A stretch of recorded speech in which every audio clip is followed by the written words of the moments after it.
that is the hardest part of that ring. For the hardest part of the ring.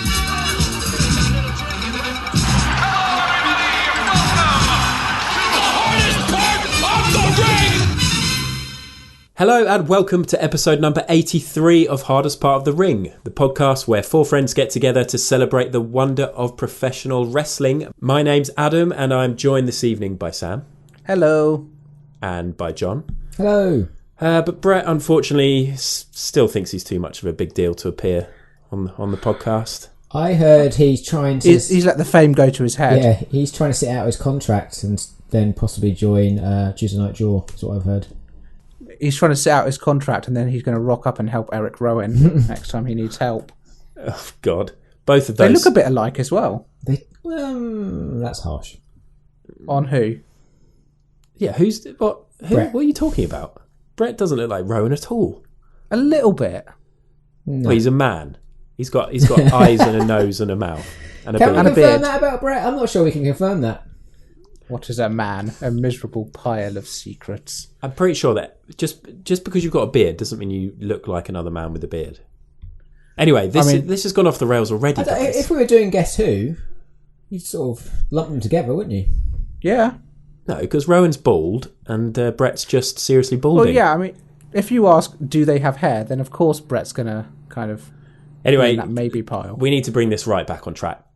I was going to give a little pep talk about to say, we've just done the quiz with Tuesday Night Jaw. We might have some new listeners, guys. We need to keep this, we need to produce a good podcast. Professionalism, that's our middle name. And already we're talking absolute shit. Do you reckon Brett just keeps missing the pods because we bully him when he's not on them? And he secretly likes it. He likes listening back to it and sort of hearing us. Sorry, Adam. Yeah. Bring us back to the rails. It's fine. I mean, it is a fact that Brett has missed the most pods by quite a long way now, I think. He's running away with it. He's a bit of a part-timer, but I think he's been very busy with work. I think he's been doing work on the new Riptide poster, and I saw a little tweet from Riptide saying that was going to be released. In fact, I think it's already out. I haven't seen it yet, but I'm a true professional. I'm not going to pause the podcast to have a look at that, but if you haven't seen that yet, take a look because no doubt it'll be good.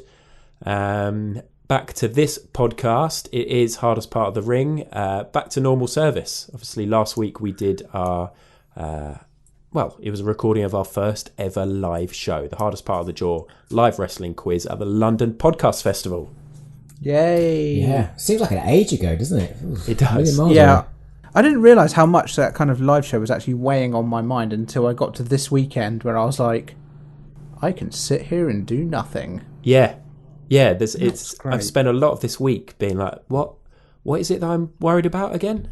What am I supposed to be planning for? Oh, nothing. Oh, this is great. This is a great feeling. Carefree. Only Brexit. This is a non-Brexit podcast. We do not discuss Brexit on this podcast until there is a wrestler with the gimmick as being Brexit. Wow. Brexit. Yeah. It's going to happen. What a wrestler that would be. The leave means leave lariat. There must be some local promotion somewhere in the UK that has that. Almost definitely. Yeah. I would love that just because of if he was a face, he would be one side. If he was a heel, he would be the other. We don't need to clarify which is which. No, we don't. We don't want to reveal our politics. But if we don't leave the bloody EU soon... Calm down. Sorry, guys. Anyway, so yeah, we did our quiz at the London Podcast Festival. It all went very well. If you haven't listened to it, go and have a listen because we've got lots of great people on there. Eddie Dennis is on there. He's done all right since the quiz, hasn't he? He has done all right. Yeah. Couldn't win a quiz, but could win something else.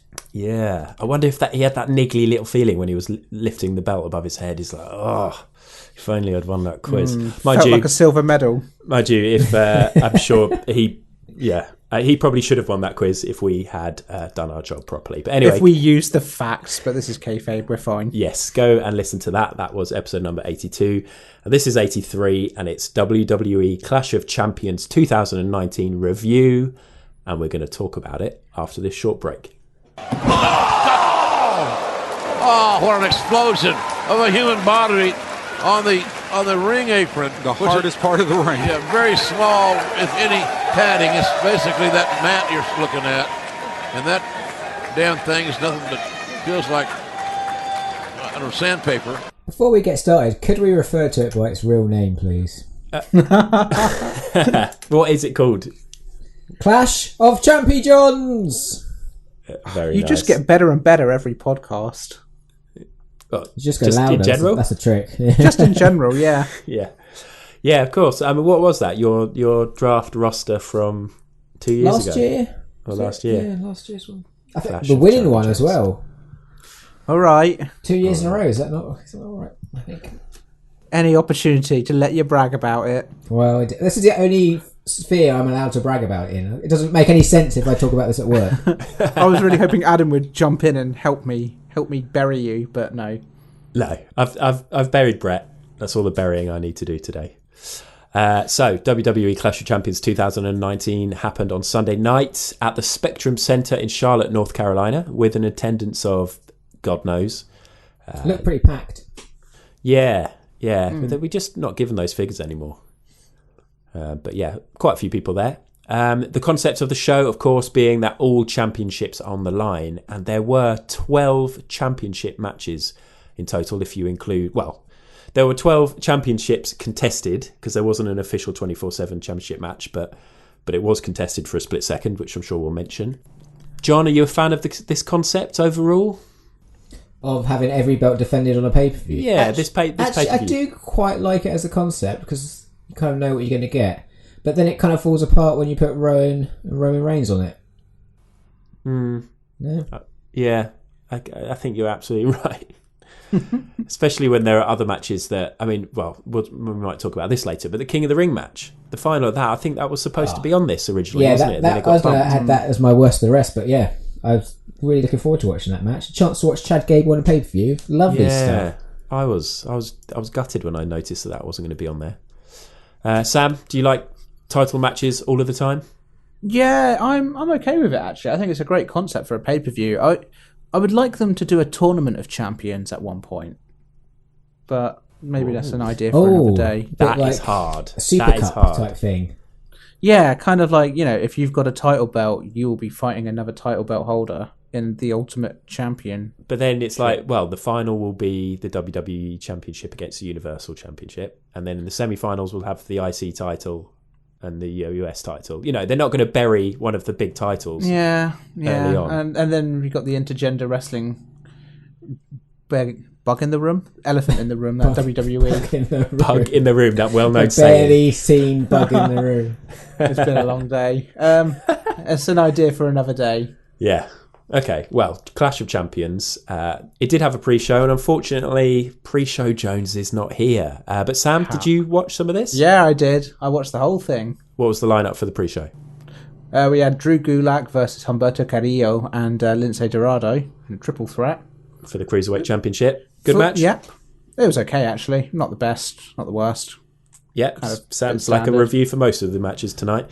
Next up, AJ versus Cedric Alexander in the match I was looking forward to the most.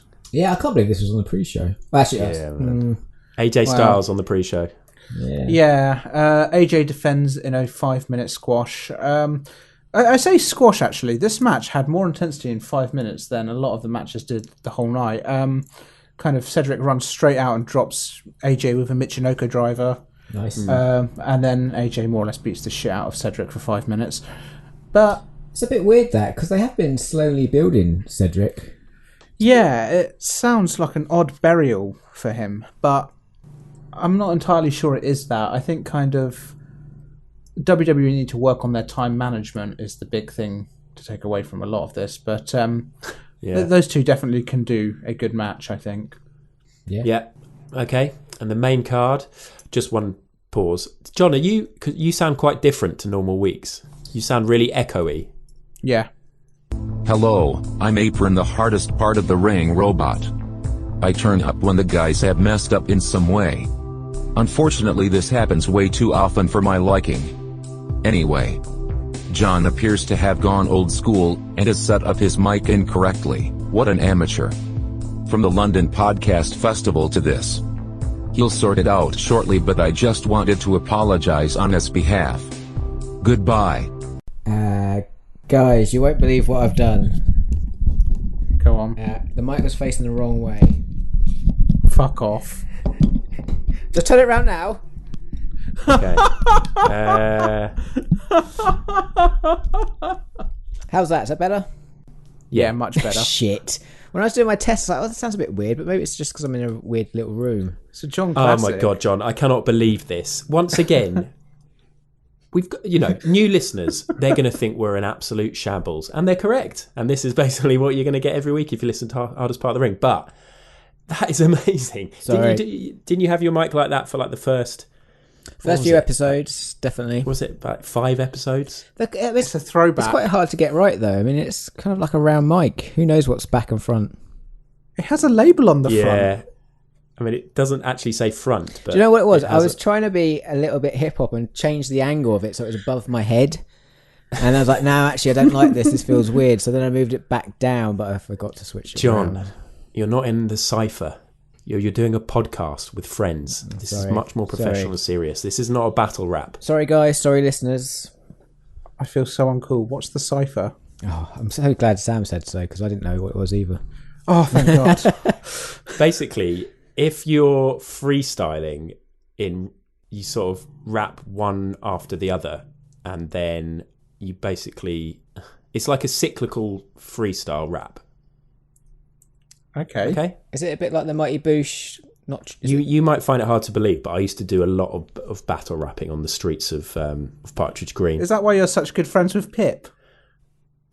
Yes. Yeah, Great, okay, I'm I'll glad you admit solved it. that. It's not because I did some graphic design for him. It's because back when he was doing rapping, he put a shout out for young up-and-coming MCs. And I was that guy. After this pod, we can battle rap Adam. Yeah, what's your rap name, Adam? Rap name Adam that's funny that you guessed it. Yeah, rap name Adam. Rap name Well, I'm the rhyme bender. I don't want to offend you, but I'm about to end you with the lyrics that ascend you. Oh, very nice. Fuck. Wow. Yeah. Did you make that Yeah. up? Yes. Incredible. Thanks. Okay. I think this could possibly be the biggest shambles of a podcast we've done yet. Oh, come on, mate. It's nowhere near. No? No. Okay. Fine. Anyway, we're here. We're back on it. John's got his microphone the right way. Everybody now knows my secret hip-hop history. But we're going to get back on track. And we're going to talk about the main card. And John, now you're sounding so fresh. Do you want to tell us what matches there were? Okay, so we started off with Robert Roode and Dolph Ziggler versus Seth Rollins and Braun Strowman in the Raw Tag Team Championship match. We had Bayley versus Charlotte for the SmackDown Women's Championship. We had a Revival versus The New Day for the SmackDown Tag Team Championship. Alexa Bliss and Nikki Cross versus Fire and Desire for the Women's Tag Team Championship. Shinsuke Nakamura versus The Miz for the Intercontinental. Sasha Banks versus Becky Lynch for the Raw Women's Championship. Kofi Kingston versus Randy Orton for the WWE Championship. Roman Reigns versus Rowan in that match. And Seth Rollins versus Braun Strowman for the Universal Championship. There you go. A lot of belts. God. Yeah, a lot Nicely of belts, done. a lot of reading. Well done. You did well there. Key matches we're going to discuss first. So we traditionally pick out... we used to pick out the matches that before the event happened we thought were key, but seems to sort of make sense to pick out the ones with the most talking points or that had the most action. So we're going to talk about 4 matches. We're going to start with the Raw Women's Championship, then the WWE Championship, then the Raw Tag Team Championship, which leads into the Universal Championship. So to start us off, it is the Raw Women's Championship. It is Sasha Banks versus Becky Lynch. Did this match cut the mustard? Ooh, Hey. Nice. I bet when that bit happened in the match, you were like, that's it, got the intro done. You must have been sat here for the last 15 minutes so excited to give us that. But I was just about to say it. I was like, will they remember the mustard bit? Is this gonna go down well? And it did. Is this going to be the cipher all over again? Thank God. I'm pleased that we're talking about this match first, because for me, in the whole pay-per-view, this was the first match that actually felt like a pay-per-view match, like a pay-per-view level totally. match. There was some excitement at last. Yeah, I think this was, for me, the match of the night. The end notwithstanding. Yeah, I'd agree. Yeah, I totally agree. I think the match itself was great, but the end was a bit, what's going on? Yeah. I'm so happy to see Sasha Banks back as a heel doing Healy stuff. Yep. Yeah. It's the blue hair makes all the difference. Yeah. Dabba dee dabba die. She is great. I mean, it's great to have a proper contender now. You know, after watching Becky face off with Lacey Evans for all those weeks, it's great to have somebody who. I mean, the chances are Sasha is going to be the one to dethrone Becky eventually, right? I actually thought that she was going to do it in this match. Yeah, me too. Because Becky's way better chasing as well, don't you think? She can't really do the whole "everyone's against me" type shtick when she's got the belt. No. The thing is, I feel like WWE have done wrong by Becky by kind of pushing her as a face the moment she started getting any momentum in that Ronda Rousey feud. Yeah. Like, kind of around SummerSlam last year, or whenever she turned on Charlotte and turned heel, I feel like they should have just continued down that path of maybe not heel, but just kind of not giving a fuck. But I don't think they've kind of done too good with Becky in recent times. Yeah, it kind of feels as if just because she is so over, that is sort of carrying her through. Because I don't think it's been a shambles or anything like that. I just think she could have been booked a bit better, but because the character is so good and she is just the most over wrestler in the whole world, it's kind of been okay. Yeah, they haven't really given her any good matchups. I mean, her best match this year is probably Natalia, I guess. That was a good match. Yeah, she had. I mean, that's because there just hasn't been. I guess they wanted to stay away from just shoving Charlotte in front of her again. And then who else is there, really? Herein lies the major problem with a lot of WWE, and it's prevalent in this match as well, is that they've become so afraid of making anyone look weak by losing that they just give us dusty finishes all the time. And it feels like a kind of, if you think back to maybe like AJ Styles, John Cena, that was a great, great feud. And partly because, you know what, both of them went over cleanly at one point in time, and it kind of set up that rubber match in a really good way. And then kind of you cut to this and you've kind of just got, I don't know, dusty finishes and just kind of a holding pattern for a bigger event, which feels very disingenuous. And it feels like kind of, how much would it have really hurted for Becky to go over or Sasha to go over? Yeah, I think the issue with putting in Sasha over, maybe, is obviously they're trying to push the new game and Becky's on the front of it and advertising it. Makes more PR sense so to much. keep If that's the reason, that absolutely kills me. I'm sure it's inside. not the whole reason, but I'm sure it does play into it a little bit. I don't mind it in a way, because it is just Clash of Champions. It sort of, in the long run, the payoff may well make it worth it. When we're seeing the VT before their big match at, you know, whatever the big pay-per-view is, seeing this match and remembering what happened, I think will add to that. And I think that happens a lot, doesn't it, in WWE? You're like, oh, that sucks. And then actually, in the long run, things sort of work out. Yeah. I mean, in the bigger scheme of things, in comparison to, say, the other women's match, this one was a lot better. Oh, I quite enjoyed the other women's match. Yeah, as well. I did actually. But I think it was funny that there were "This Is Awesome" chants.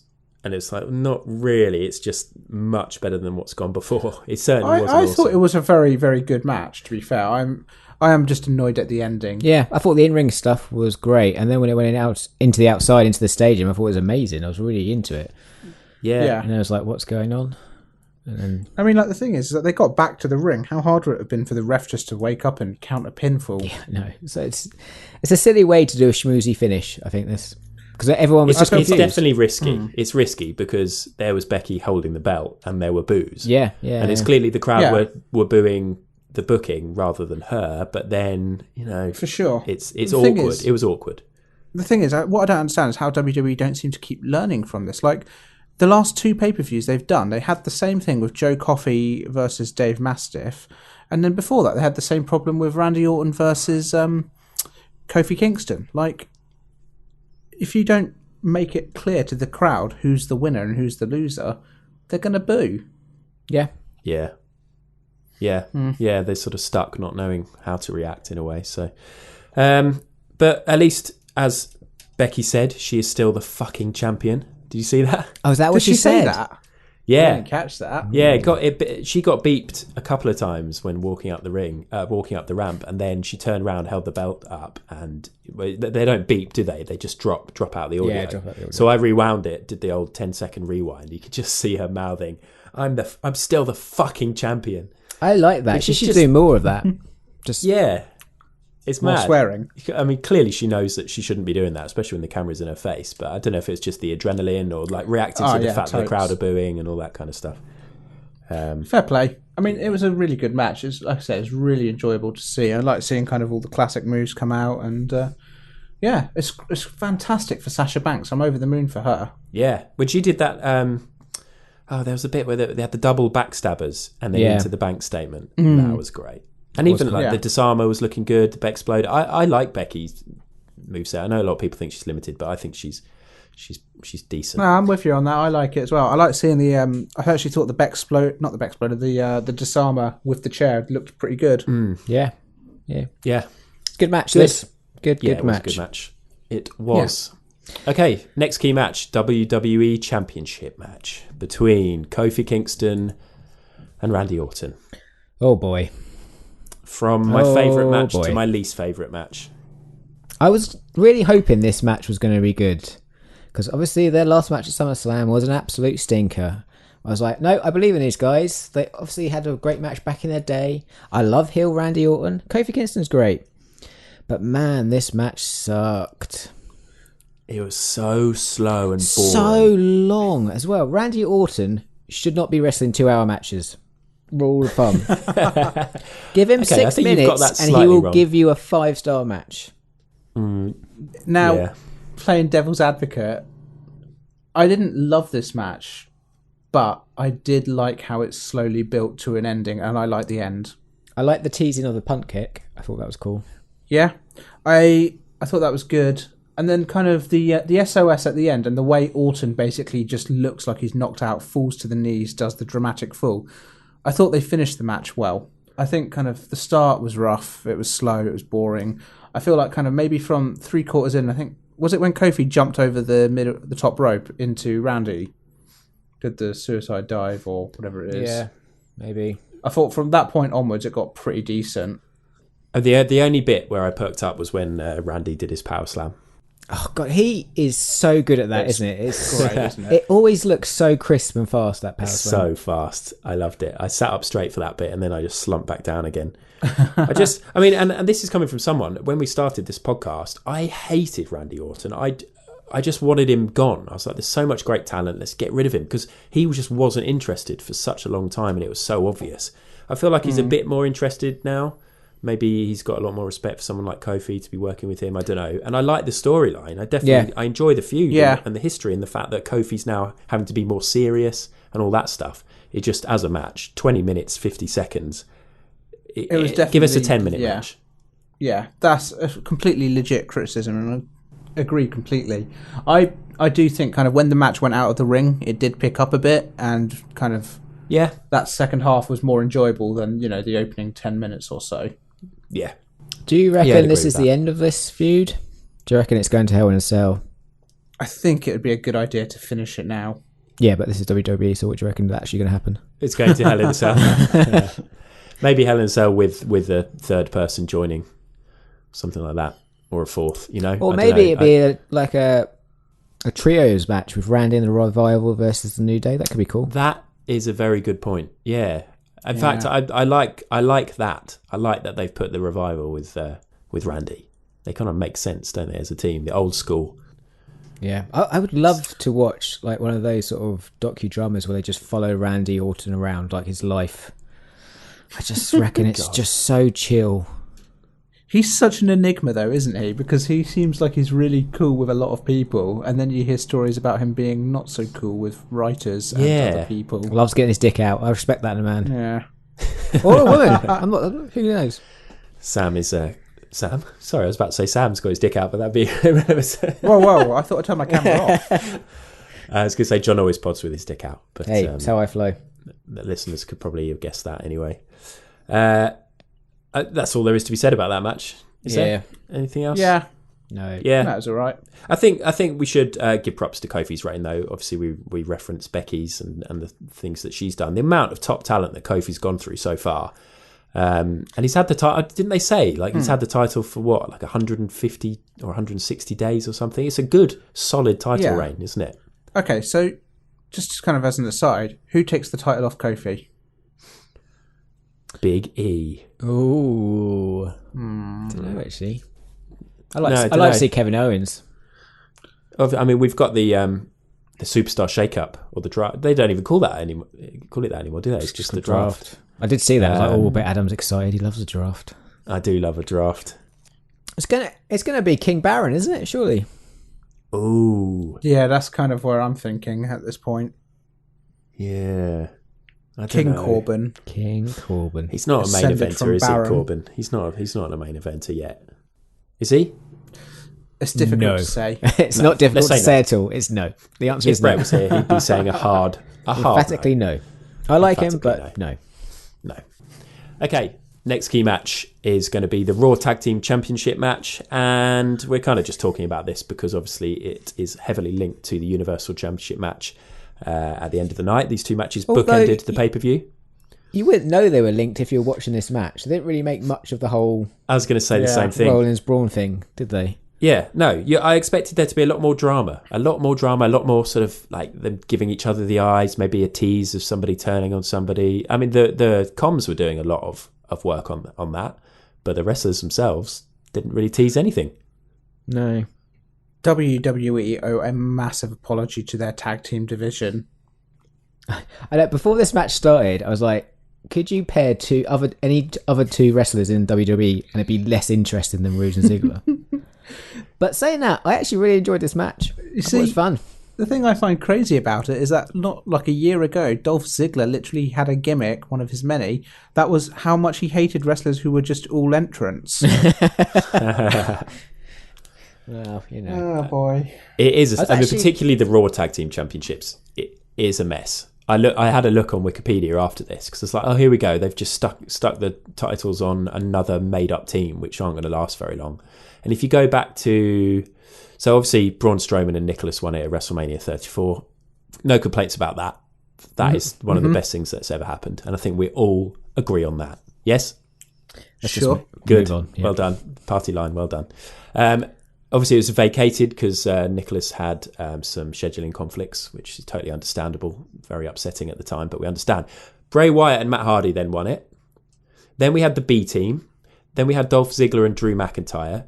Then it went to Seth Rollins and Dean Ambrose. Okay, fine. You got the Shield thing there. Okay, cool. Then you got AOP, which again, okay, maybe too soon, but they're a tag team. But they only had it for a month before. Did they win it? I don't remember them Yeah. having it at all. They defeated Seth Rollins in a 2-on-1 handicap match, apparently. Oh, shit, yeah, right, I remember that. Yeah. The next winners were Bobby Roode and Chad Gable.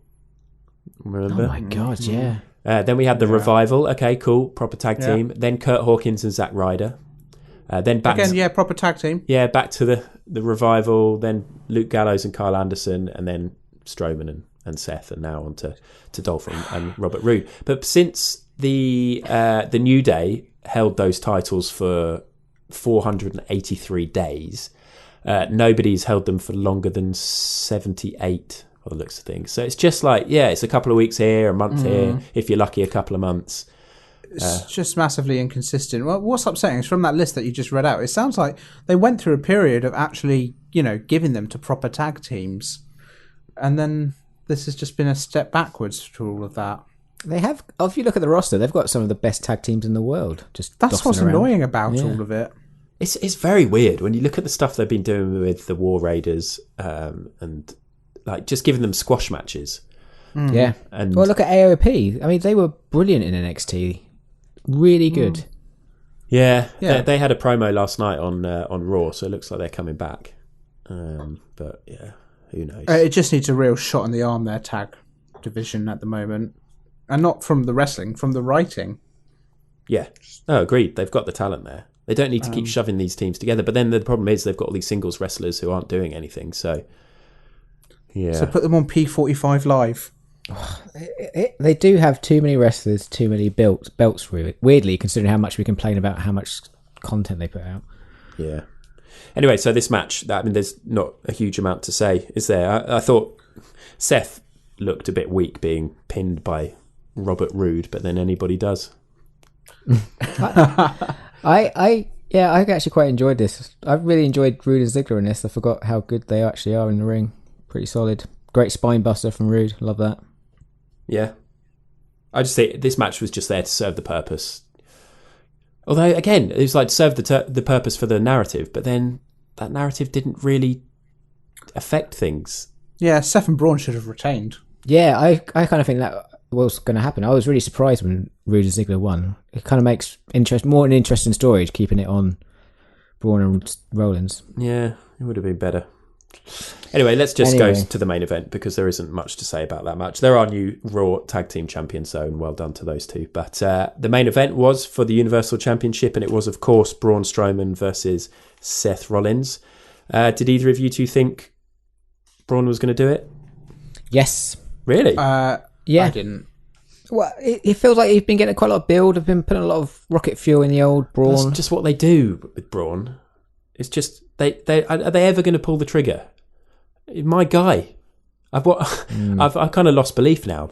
That basically, and then see what happened on Raw last night. They have him. They have all the new tag team champions, so the Revival and Rude and Ziggler in the ring, and Braun just comes out and just beats them all up. And it's just like, hold on, these are the new champs. That makes them look bad. And again, you're putting it when there's no big title match. Braun is absolutely unbeatable. But then as soon as he's in a big title match, he just doesn't. They just never go with it. They never. It's a shame that he didn't win. But I thought this match was very good. Yeah, it was really. It was short, which I think helped. It was very much invoking the Brock Lesnar Seth Rollins kind of match, wasn't it? In the sort of the energy and the level of output they were doing, kind of totally. Everyone running around doing their finishes and kind of. Which is good though, isn't it? After a massive complaint of this pay-per-view, so many of the matches were just boring, like nothing terrible, just like plodding along. And I was desperate for a fast-paced match, so I was pleased when this did start like that. And I think Braun's great at that as well, just using his pace and his power early on. Throughout this entire pay-per-view, there was a lot of big guys running around the ring into stuff. Yeah. Interestingly enough, kind of I was thinking, when I was watching this match, I was thinking back to one of our first ever podcasts that we did. I was complaining about Braun Strowman being limited and saying he doesn't do enough stuff. He's kind of just a big guy, but what does that mean? And then kind of you asked, oh, what could he do? And I was like, I don't know, maybe jump off the top rope or something. This was such an amazing moment in this match. I am now on board with Braun Strowman 100%. That was mental, wasn't it? He done something crazy. Splash I've ever seen. Oh man, I loved it. I didn't mind it once he actually left the turnbuckle, but when he first got up there and he had that wobble, just thinking, oh god, Braun. I think that really helped sell the whole thing, though. I agree. What I enjoyed about this match was it felt like both Rollins and Braun brought something a little bit more to the match. Like kind of Rollins with the pedigree, kind of after a whole year of not using it or so, was and doing it to a big throwback. guy. I remember you saying that he had a limited moveset, and I remember saying, don't worry, man, the new moves are coming, because I remember hearing him on the Stone Cold podcast, and he was like, oh, you guys don't know what I've been working on. There's lots to come from Braun Strowman, and he's barely added anything to his repertoire, has he? He spent 2 years preparing that splash. Yeah. And he did a 5-star one. Might need a couple more years working on it, just tweaking it a little bit, I reckon. The 3-star frog splash. Yeah, I mean, fair play for it, like getting up there and doing it. That's probably not easy. He's a big lad. He's a big old lad. He's huge. Like if he actually landed that properly, without. Also, big round of applause for Seth for taking that, because for sure, that must have knocked the wind out of you and probably everything else. He very clearly landed on his forearms and his knees. Like I don't think Seth actually took an awful lot of it. If he'd actually done a proper splash, then Seth would have been dead.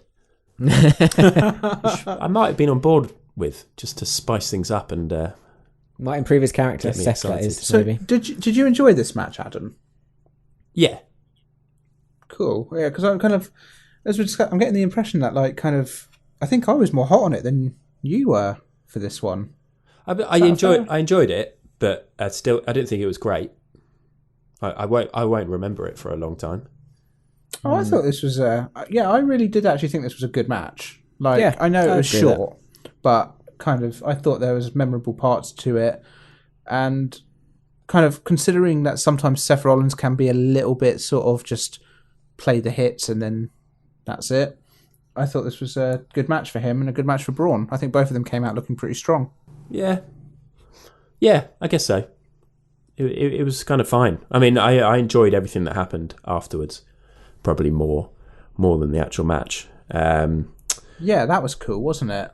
Yeah. So yeah, let's get onto that. Obviously, Seth Rollins at the top of the ramp, holding up the belt, and then all of a sudden it goes dark. What did you think when that happened? Did you guess it was going to be the Fiend? Oh God, yeah, 20 miles away. John? Yeah. Okay, fine. But yeah, the Fiend turns up, and Sister Abigail, and then the Mandible Claw, which Seth did a great job of selling, I thought. Yeah, It's such a brutal move, isn't the mandible claw? Like just the idea of someone sticking their hand in your mouth. now, the mandible claw kind of falls into that weird category of wrestling moves where you're like, how does that actually hurt? I mean, like, it's cool. I want to believe the kayfabe here. It's like the stunner. It's sort of like, wait, what? Is it kind of you pushing the fingers in like beneath the tongue and kind of... Yeah, or are you pushing the tongue back down the throat? Yeah, Or it's a mystery. Are you pinching the tonsils? Yeah. Oh, that would be good, wouldn't Are it? you scratching Okay, the roof guys. of the mouth? For Survivor Series, someone needs to put the mandible claw on Sam. I'm not putting my hand in his mouth. Absolutely no way. Last time I put something in his mouth did not work out well for me. Whoever's had the most up-to-date tetanus, we'll just do it by that. Was that like the 20-year-old gum that you put in my mouth? Oh, yeah, remember that? Oh, yeah. That was awful. Chewing gum probably from an old comic book. Yeah. Yeah. Probably still knocking around your system now, Sam. 20 years out of date. Yeah. Straight in the gob. Nice. That was awful. It was. Anyway, so this ending, I can't help but feel that there's, again, a lot of children having horrendous nightmares after watching this. It's scary. It's harrowing. It's harrowing, isn't it? With the It's lights really going off. good. And that mask is a scary mask. I'm loving this. It is bringing back kayfabe in a good way. It'd be interesting to see where they go with it, because obviously they're having a match at Hell in a Cell. Mm-hmm. Right, Seth can't beat the Fiend, right? No, Fiend's going over. But how do you have the Fiend be the title holder? Oh, they've had loads of practice with Brock Lesnar. He just turns up every few months. Maybe he'll do that. He'll actually have the belt on the Firefly Funhouse. Because that's where he can actually do his promos and talk and be himself and show his weird split personality. And maybe he'll just turn up for the odd match as the Fiend. I'm okay with this. This seems pretty cool. Yeah. I mean, one thing's for sure is that he has to win. Because it just, everything just goes in the bin with the build they've been doing for him. If he has a title match and loses. Yeah. He has to. Yeah. I'm looking forward to that. A Hell in a Cell match as well. Sort of seems fitting. Yeah, for sure. It seems like a real good opportunity to capitalise on some good work that they've done with a good character. Yeah, definitely. Good stuff. Okay, so those were the 4 key matches. Shall we have a quick break and then come back for best of the rest? Yeah. Yeah. Okay, good. Let's do that now. Hardest part of the ring, and Sami Zayn able to dodge that catastrophe. Right, best of the rest then. This is where we pick out any other good matches or good moments that we particularly enjoyed from the pay-per-view. Sam, do you want to go first? Yeah, this might be a slightly controversial one, but I'm going to go with Rowan versus Roman Reigns. Oh my No, God. I thought this was pretty decent too. I thought this match was far better than it had any right to be. Yeah, a lot faster than I thought it was going to be, actually. And I am very happy to see Luke Harper back. Yeah, that is the best thing about this. When that happened, obviously, Roman was charging down the ramp to do a spear and he got a big boot in the face. I just saw the back of the shirt and I thought, why is Elias there? And then it turned around and it was good old Luke Harper. Lovely to see. Yeah, I mean, this is wrestling at its best. It's when someone actually makes a genuine, surprising return. But isn't it a bit underwhelming that it's like he's come to help Rowan, and then even Corey Graves was just like, oh, that wasn't just a victory, that was a bludgeoning. Like, I mean, if he turned up in the bludgeon butter gear and handed Rowan a hammer, that would be underwhelming. I would have, I mean, I think kind of what they're doing is they're kind of capitalising on the little bit of popularity that Rowan's gained with the whole metal t-shirt thing, and maybe going for a second try at it with the old Bludgeon Brothers. And I'm okay with that. I like the Bludgeon Brothers to an extent when they were previously here. Oh, no, Sam, they were awful. Well, hopefully they're going to have a bit more personality to them in it, because Rowan's been cutting promos and doing all right with that kind of stuff. Hopefully, this is have some quite more a to them. monster push for Rowan. Fair play to him, though. Like, I don't know how long it's going to last as a monster push for Rowan as an individual, because it seems like his trajectory is back with Luke Harper again. And if you end up in the tag division, you might as well not really be there. It's weird that Daniel Bryan wasn't around. I think kind of the idea now is for Daniel Bryan and Roman Reigns versus the Bludgeon Brothers at Hell in a Cell. So Daniel Bryan to turn face? Maybe tweener, maybe face, who knows. I think kind of Bryan can pull that off fairly easily. Yeah, that could be good. But I don't know. Kind of, I was pleasantly surprised by this match, and I think that's always a good thing. Do you think we could see a reunion of the Wyatt family down the line? I don't think so. I think kind of Bray is flying quite a bit higher than his compatriots. Yeah. They don't need to do that, do they? All the members of the family have got their own things going on now. There's no need. And Rowan's finisher, the weird kind of the everybody dies claw choke slam thing. If he pulled that off properly, if he actually like kind of slammed the head into the floor, like kind of up down with the hand going with it, that would look like a sick finisher. I mean, that would kill them though, wouldn't it? I mean, we don't need to worry about semantics. One other thing, the only other note I had on this particular match is the LED board now known as the hardest part of the ring. Oh, dangerous. That was interesting, wasn't it? They had two sides to the LED board and then two sides with the apron. I actually think that kind of the LED board might be the lightest part of the ring. Lighter than a curtain? Light because it's got lights. Oh, God. Oh, good Lord. Good Lord. Oh, my God. Sorry. I've just realised lightest isn't even the opposite of hardest, so... No. It just fails on all fronts, that. I'll see myself out. Yeah, please do. Go. Somebody call Brett. Brett, please come. We need you. While Sam tries to recover from that terrible, terrible joke, we can move on to John. What was your worst of the rest? Sorry, best of the rest. We're doing positive stuff. Best. Revival versus New Day. Oh, yeah. It was great. Like, two of the best tag teams in the world. The match was really cool as well, as you'd expect. And I like the fact that it was kind of Revival sort of targeting Xavier's leg after they smashed it up last time. Xavier trying to avoid it all the time. The only thing going against it, again, was kind of like the finish was a bit... kind of just took the heat out of the whole match. No. I am so against you on that one. I love the finish to this match. I don't mind the finish. I just think the way it was done, it kind of just went on for too long and the crowd were just losing it, and I was losing it as well. Oh, man. I liked how kind of vindictive and mean it was. It was a proper heel move, as we could pin him, but we're not going to. We're going to, put him in that weird figure four-esque. Yeah, rip his knee brace off in his tights. And then kind of even having like, I don't even know which one it's which, Scott Dawson, I'm going to guess, outside of the ring kind of taunting Xavier and having him tap out. And it's like, you just don't see enough tap outs in wrestling nowadays. No. I do love the Revival. They're so good. And I'm so up for like a big feud between these two. Yeah. Yeah, but with Randy and the rest of the New Day, it just could be so good. As in, and Kofi, like we said earlier. I love their promo afterwards. They killed that. That was great.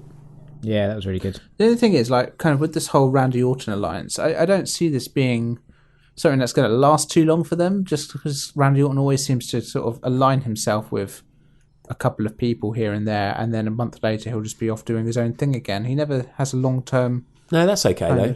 I just think it's it's maybe helping for their credibility and just getting them out there and getting them having matches and... aligning with somebody as high profile and a fan favourite like Randy's only going to be good for them. I'd be very interested to see how much of a fan favourite Randy Orton really is. Well, I mean, he gets a big pop, doesn't he? Yeah, when he comes out? He's always a favourite with the crowds, isn't he? Yeah, it seems anyway. Adam, what was your best of the rest? Well, John, that was a very nice link, but I just wanted to say that apparently, this is a fun fact, the Revival are the first team ever to win the Raw Tag Team Championships, the SmackDown Tag Team Championships, and the NXT Tag Team Championships. Ooh, good fact. Top fact. That's cool. Yeah. So, best of rest for me, I'm going to say Charlotte versus Bayley. Because I really liked it for what it was. I mean, if I had to do a star rating, it'd probably still only be like a 2.75 or a 3 or something. I'm not saying it was one of my matches of the year or anywhere near that, but I kind of liked that it was just Charlotte being Charlotte, like so dominant from the start, so intense, so fast. She's just amazing. I really enjoyed watching her. Really stiff as well. Yeah.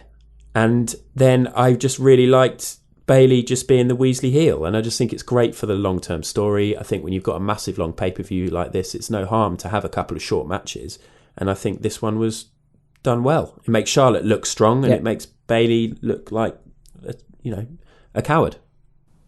I completely agree. I loved Bayley sort of grabbing the belt at the bell and then just running out of the it was funny, ring and up the ramp. and Charlotte sort really of cool. being like, "Oh, okay, fine." I thought that was really cool. And also, having watched, did you guys manage to see the 4 horsewomen tag team match from Raw? Yes. That was great. Oh, such a good match, Sam. Watch it. It's really good. Yeah. And it's just anything involving these 4 I'm up for, and even a short little match like this, it was good fun. Be interesting to see what they do with Bayley, because it feels like you can't really be a heel with her entrance. Yeah. It's difficult, isn't it, with children who desperately want to have a high five or a hug, turning a full heel. I don't know. Playing counterpoint to this, I hated this match. Fine. You're allowed your opinion. But to kind of clarify further, this was one of the matches I was looking forward to the most on the whole card. Yeah. And giving it only 3 minutes in a card that was 3.5 hours long, it just felt like, could you have not found like 10 minutes for them to show off what they could do? It annoys me a lot, that, because I just think they're 2 of the best wrestlers on the SmackDown women's roster, and I didn't like the finish. I don't like it when someone just bumps off the turnbuckle. It always feels like a weak finish. I like the intensity they came at it with, but 3 minutes for me is just like, man, why even bother? Yeah. I guess if they'd taken that 10 minutes from the Kofi Randy match and given it to them, I wouldn't have complained. I would happily have watched it longer. But for some reason, when these matches happen, most of the time I'm like, what? Oh, for fuck's sake. But I just didn't have that this time. I was just like, okay, fine. I totally did. But I mean, like, kind of, I'm criticising this in the way where it's like, oh man, I don't like these wrestlers, blah, blah, blah. It's a case of I wanted to see this match, and I feel kind of robbed that I didn't get to watch more than 3 minutes. Fair enough. Any other best of the rest moments worth a mention? Sam? Yeah, Sami Zayn commentating Shinsuke Nakamura and Miz's match at the top of it. Yeah, the mic wasn't very supposed to drop out, entertaining. was it? Surely that... I don't know, but... No, I think it was, because it was just getting to that point where it was becoming irritated at that point, I think. But I felt like when the loving Miz grabbed the mic and threw it up the ramp, it feels like that was the moment. Like if he'd still been talking and he'd grabbed that off him halfway through a sentence, it would have been much more effective. Oh, good point. Yeah. That was a hell of a throw as well by the Miz. Did you see it? Yeah, it was good. I Good enjoyed throw. that a lot. That was great. Also, with that, it featured my favourite thing in wrestling, wrestler in a neck brace. Yeah, boy. We just needed him to get kidnapped and we would have been perfect. That was one of your top 5 selections, wasn't it? There's nothing funnier than a wrestler in a neck Was brace. that It's hilarious. top 5 best things about wrestling, or top 5 reasons we love wrestling? Yeah. It's a great one. I liked, Sami Zayn's dancing to Nakamura's music as well. Sami Zayn is a wonderful person. He is. I'm not sure. I don't think it's working to get Nakamura over. I'm just so bored of Nakamura, but it's great that we get to see Sami Zayn. Oh, that's interesting. Can we go to worst of the rest? Because it kind of leads into that point leads into my worst of the rest. Yes. I do have another best of the rest, I'll go for your worst of the rest. if that's all right. R-Truth and Carmella as sound crew during Alexa Bliss and Nikki Cross. That was very funny, promo. especially Carmella corpsing Yeah. when R-Truth called Alexa Bliss Carmella. Yeah, he was like, my bad, other Carmella. He's just nailing it. All this TV time that he's getting is so He's good. so good. So good. He's so good. And then a very quick shout for the New Day Skittles ad as well, because, oh my God, they're huge overacting in that advert, and they absolutely smashed it. And I need to go and buy some Skittles to support them. I hate Skittles. I think they're the worst sweet. Controversial. Worst of the rest. Skittles? No, so I was going to say Nakamura, but not in a bad way. Like I really enjoyed him in this match. I didn't really like the match that much, but I thought Nakamura was great in it. And it's just haven't seen much of him really, despite the fact he's Intercontinental Champion. Yeah. He was on the pre-show, wasn't he? SummerSlam, wasn't it? Yeah. Because he won this belt ages ago off Finn, wasn't it? Was it Extreme Rules? Must be 3 months ago. Something like that. Yeah, it's just when you see him in action, you realise what an unbelievable talent that guy is. Like, so much experience. He knows how to put on matches. It's great offense, amazing selling. And it's just WWE aren't really doing anything with him. Despite the fact he's got the Intercontinental. I know that sounded weird because he's got the Intercontinental belt, but it doesn't feel like doing. I mean, it is weird because he's got the belt and they've given him Sami Zayn, so it's like they are trying. But, I mean, are we watching SmackDown on a weekly basis? Because like maybe he's doing more on the actual weekly shows than we are aware of because we're not really.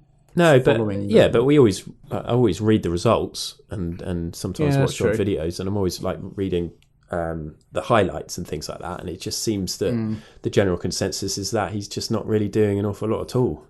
And even in ring, he used to be exciting. I mean, the Kinshasa in this match looked amazing.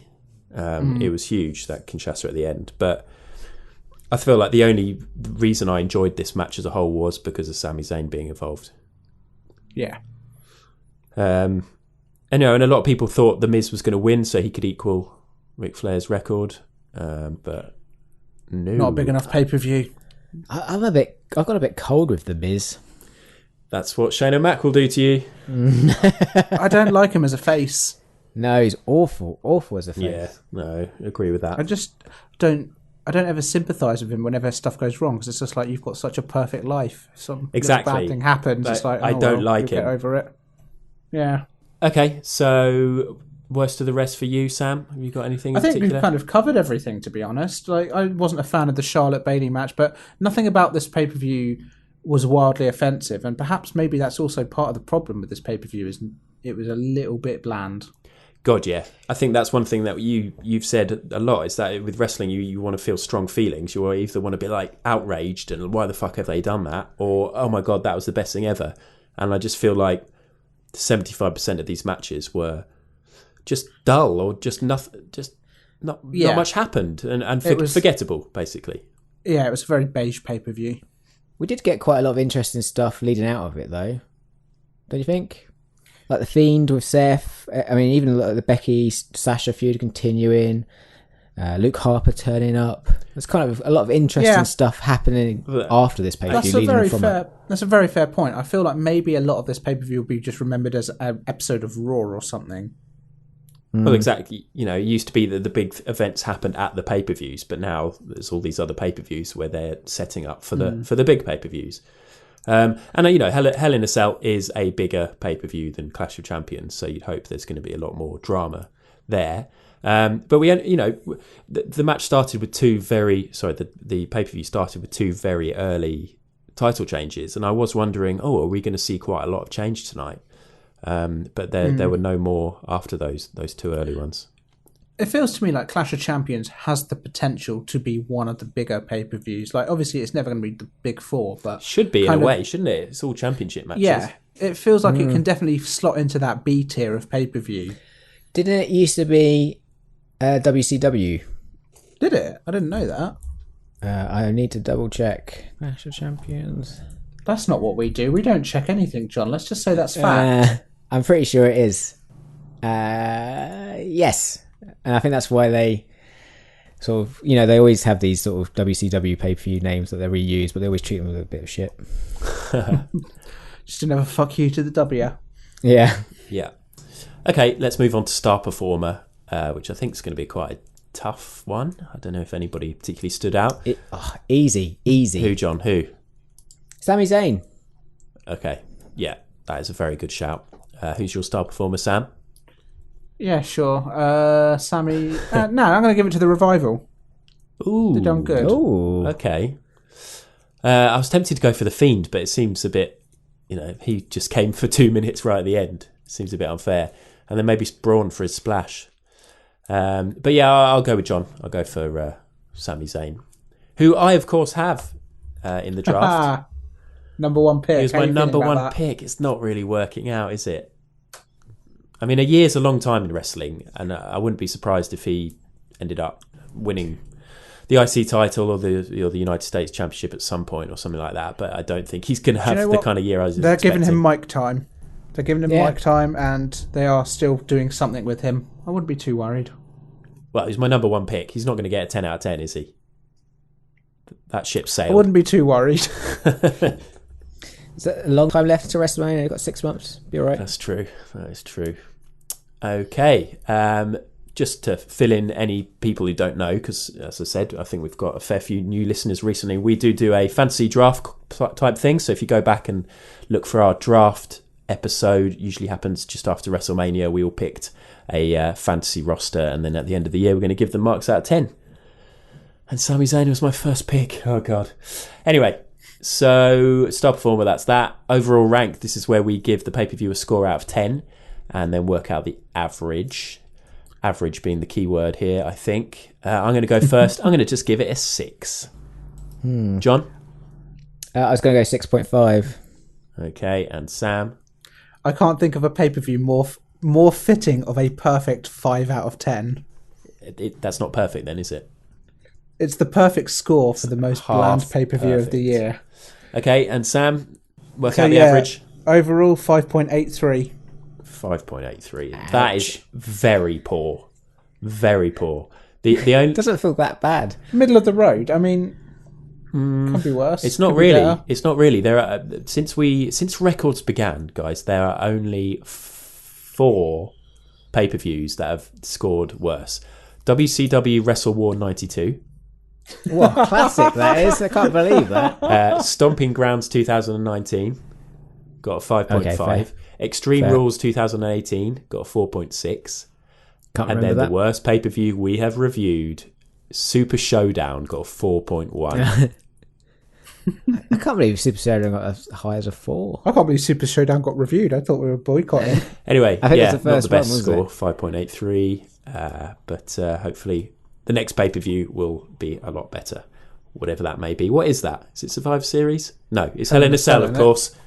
We know, we've been talking about it all night. Should have remembered. Okay, let's have a quick break then, and we'll be back with Hardest Question of the Week. Question of the week. Hardest question of the week then. I asked on our social media, if you could have any wrestler's moveset to bust out in front of your mates, who would you pick and why? And we had a few. Mon the Chiff said Ricochet hands down. If being able to fly doesn't impress my mates, I don't know what will. Good point. I mean, well made. Yeah, the guy can move. He's got moves. He really has. He's amazing. He is amazing. Loserweight says Phoenix because... Or is it Phoenix, isn't it? It's not Phoenix. Rare Phoenix. Phoenix? Anyway, yeah. Loserweight says Phoenix because... this is difficult, Loserweight, because you've basically given us a little script here, and reading out on the podcast is maybe not going to translate well, but we'll give it a go anyway. So he says Phoenix because me, I reckon I can jump over that. Mates, no you can't.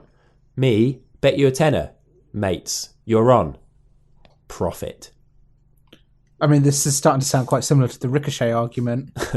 yeah, very similar choices there. But yeah, basically Loserweight's going to use his inherited moveset just to make loads of money from his mates, which, I don't know, do you respect that? Yeah, totally. Yeah. Great move. Got to make a bit of dollar, haven't you? True. Yeah. Kiki86 says Booker T, Spinner Rooney, end of. Fair. I would love to know how to do this bit of Rooney. Yeah. And finally, Green Maxine says EC3 because it would be cool to learn how to disappear. Hey-oh. Ooh. Wow, 6 Throwing burn on a shade. EC3. Yeah, John, who'd you pick? I've always wanted to enter the room using Rob Van Dam's Rolling Thunder. Well, you could do that. You should just do that. Survivor I will. Series. I'm going to go downstairs and do it to my wife in a second. Excuse me? Okay, Sam. I've always wanted to be able to do Dana Brooks' flip. Oh, yeah, my good God. choice. Seeing you do that, I would probably just shit myself, actually. I don't know what else to do. A few years ago, when we went to go see NXT TakeOver London, she was on the card. I think it was actually Emma versus someone, but she was coming out with Emma at the time. Everyone was booing her. Everyone hated it. I was screaming in the crowd, "Do the flip! Do the flip!" She didn't do it. And I cried myself to sleep that night.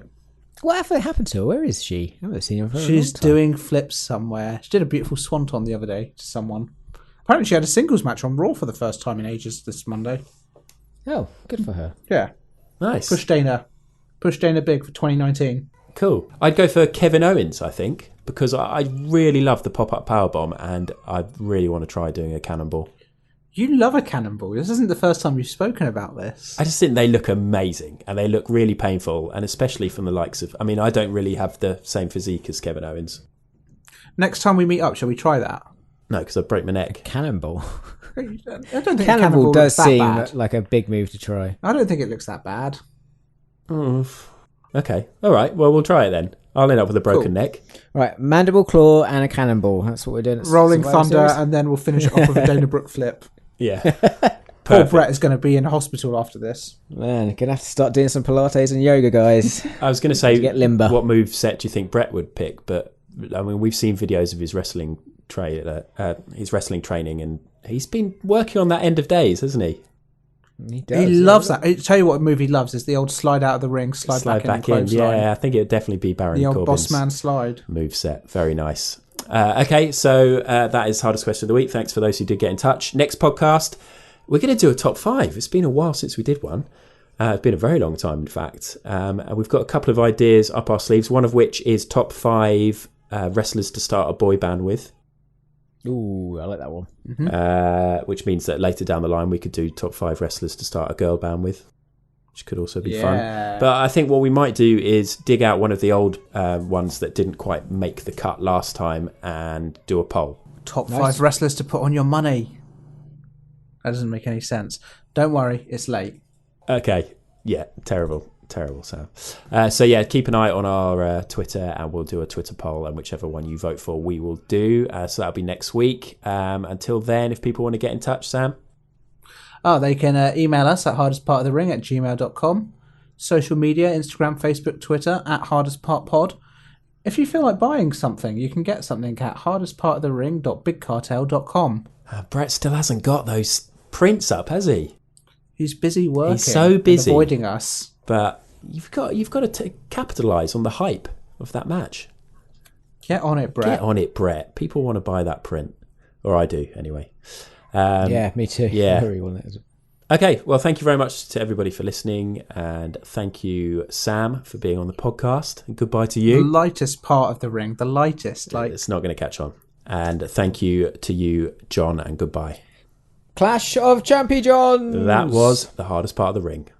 Bye. That is the hardest part of that ring.